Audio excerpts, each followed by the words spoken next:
Welcome back to Average Dad 2 with your boy Anakin, and in today's video we are doing a durability test and review on the Samsung Galaxy Z Fold 7.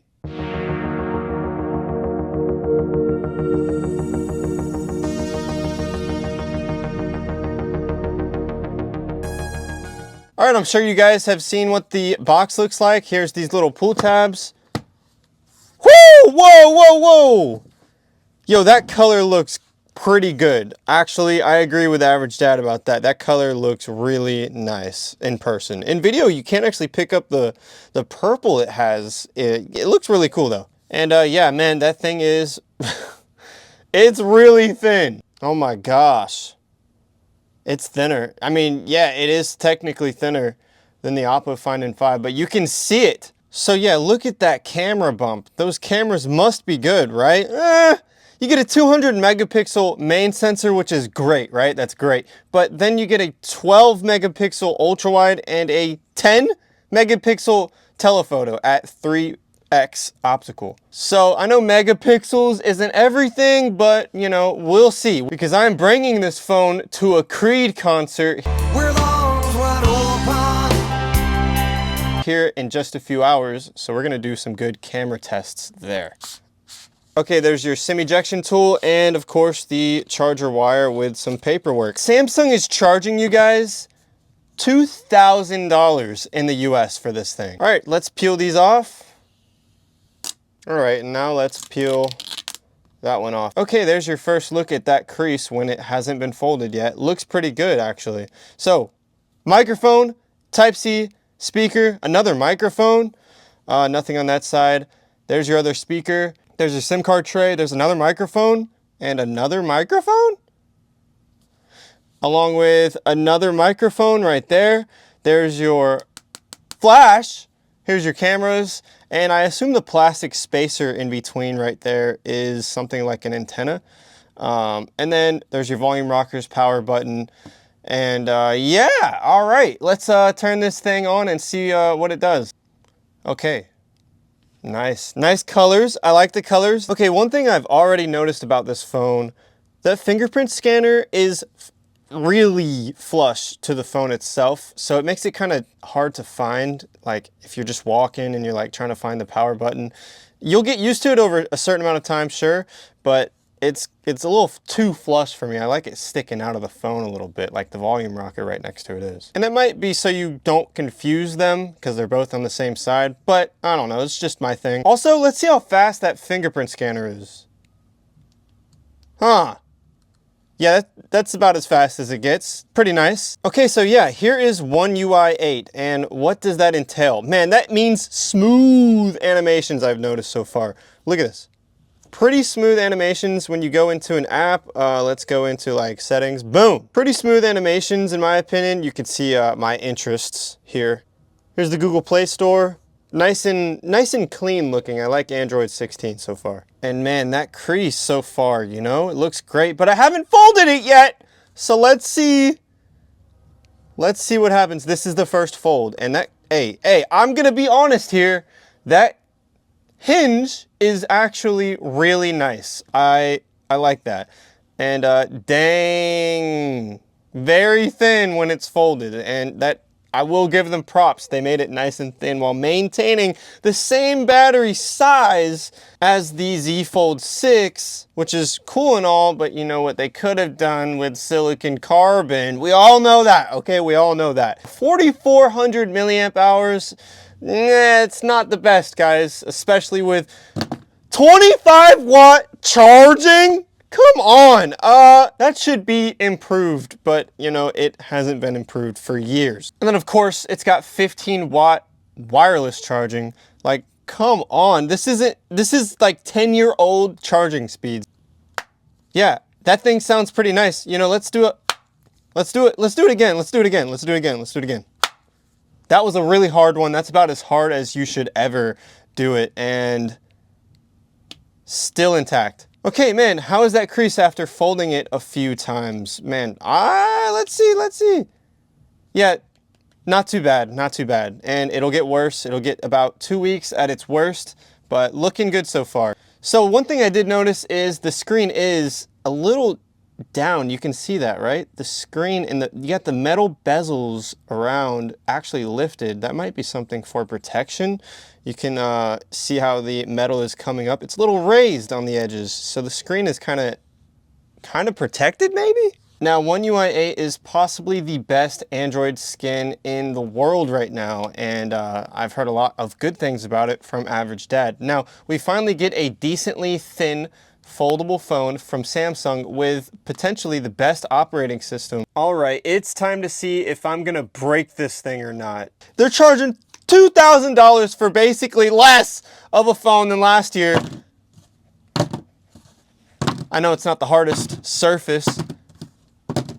You know, I feel like it's pretty durable, and I like that. I like that. You can just really manhandle this thing. Now, they do have aluminum edges, and that hinge is also aluminum. So let's see what it does when I give it a little bend here. Okay. That is probably as much as I want to do. I feel like that was pretty strong. Not too bad. Of course, it is a super thin phone, so what can you expect, right? But I feel like if they made it out of titanium, you would have seen less flex there. But instead, yeah, it's made out of aluminum. But yeah, so that's the little bit of flex I'll give it. This is probably the hardest foldable phone I've ever had to open, just because, you know, they could have beveled the edges a little more to give you something, but instead you gotta pry it open pretty hard. So what about this display? This is a 120 Hertz AMOLED display that gets up to 2,600 nits of peak brightness. So what about the durability of the inner display? Well, I've thought of the best way to test that with Beyblades. Very customizable. You can change all these parts out and make your own combination. It's pretty cool, and if you want to see more about that, you should go check out my channel at anakin.b. The link will be in the description. Now, basically, these things are made of metal and plastic, and this is the launcher. If you pull the string, you know, it launches them. Well, let's see what this does to the screen on this phone. Okay, so we are going to start off with Wizard Rod. This Beyblade has a ball-shaped tip. It shouldn't do that much damage, you wouldn't think, right? And if it doesn't, we'll move up to Leon Crest with a sharper tip. So yeah, this is going to be pretty interesting. Okay, Wizard Rod with the ball tip. It shouldn't do that much damage, right? We're going to launch from about this high, and we can go higher after that. All right, 3, 2, 1. Yeah, it got off immediately, but that was because this is the wobbliest phone in the world. Let's see if there was any damage. Hey, it looks pretty good. Okay, now we're gonna launch from a higher place up here. 3, 2, 1. Oh, that was a hard hit. That was definitely a hard hit. Did it do anything? Okay, yeah, I'm pretty sure I do see something. Yeah, look.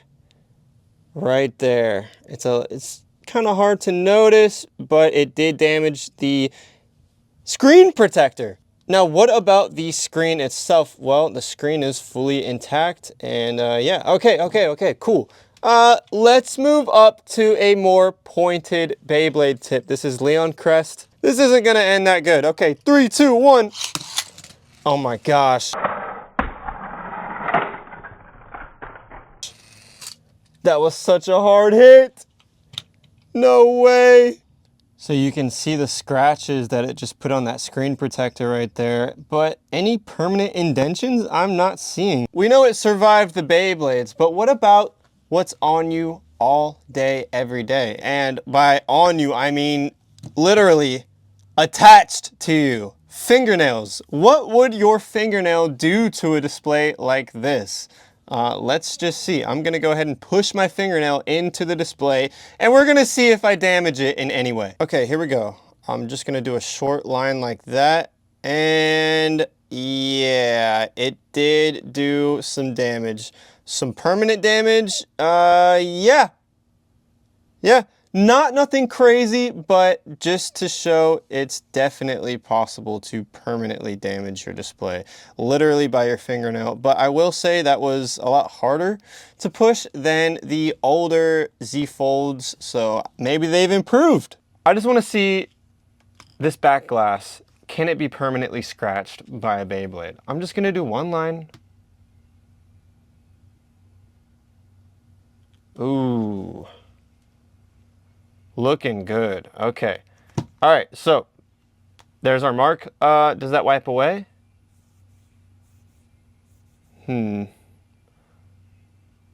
Almost. It almost wipes away. So let's see if we can get this. If not, it looks like a Beyblade can permanently damage all sides of this phone, really.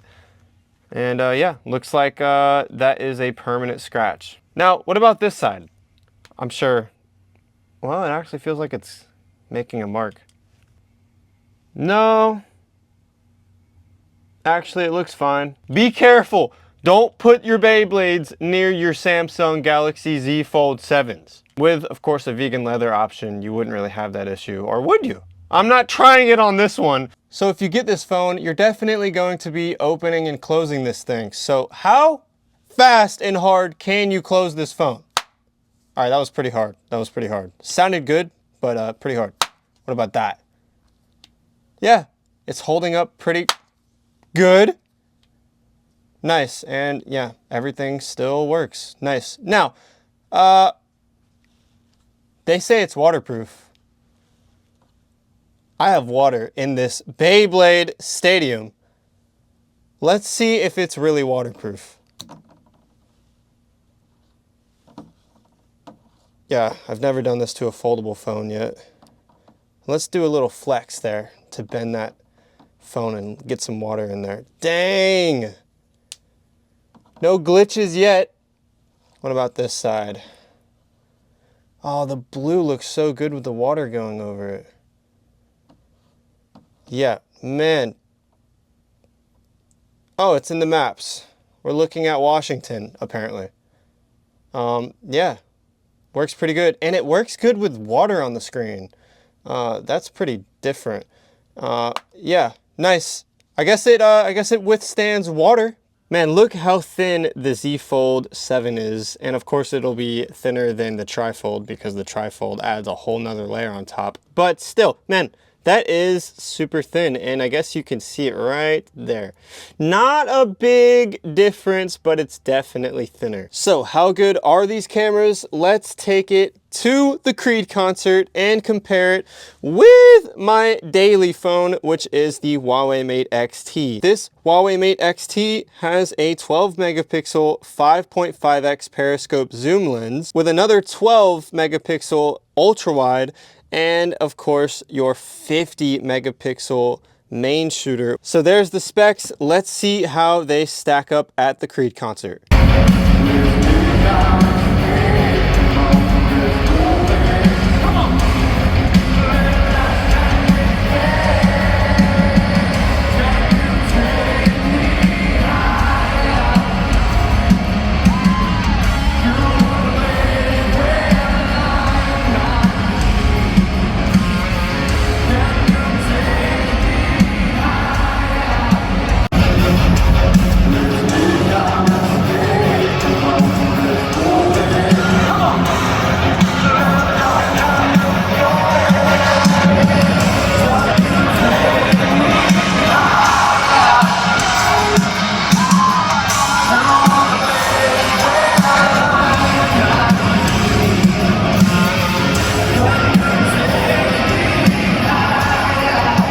Overall, the audio and the HDR was better on the Z Fold 7. However, the sharpness, quality, and clarity of the Mate XT's video is better. So you tell me what you think about that in the comments. But dude, that concert was fun, man. I really had a good time.